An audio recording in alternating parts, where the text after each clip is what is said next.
Ndabasuje bakunzi ba Iyungure BTV aho muherereye hose, Imana y'amahoro ibane namwe. Nk'uko bisanzwe aha ni kuri Iyungure tuganira ku bintu byinshi bitandukanye, ikintu cyose tubona kitwungura tukivugaho.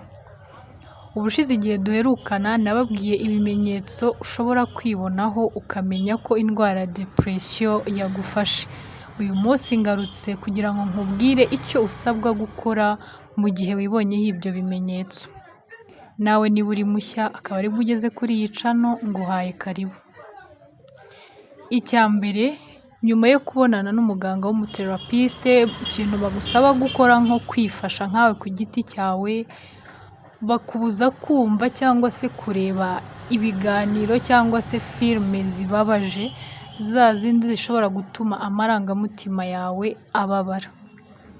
Kabiri, bagusaba kubyuka kare nturyamire kubera ko wumva umubiri wawe unaniwe, kuko nacyo ni kimwe mu bimenyetso twavuze, ukagerageza kubyuka hakiri kare, akazuba kakarasa uri hanze ukabasha kumva ka kayaga ka mu gitondo.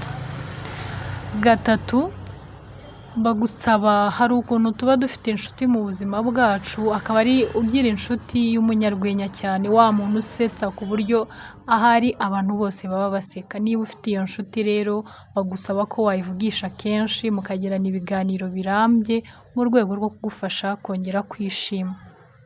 Kane, bagusaba kumva indirimbo zishimishije.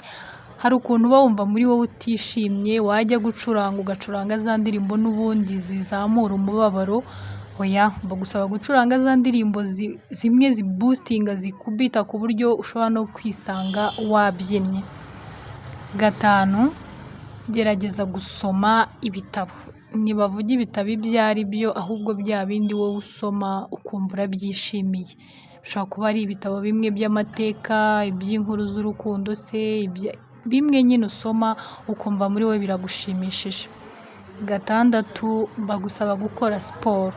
Siporo ntabwo ari ukuvuga ngo urajya muri gym, ushobora no kuva iwawe cyangwa se iwanyu ukagenda urugendo rw'iminota 30 ukongera ukagaruka.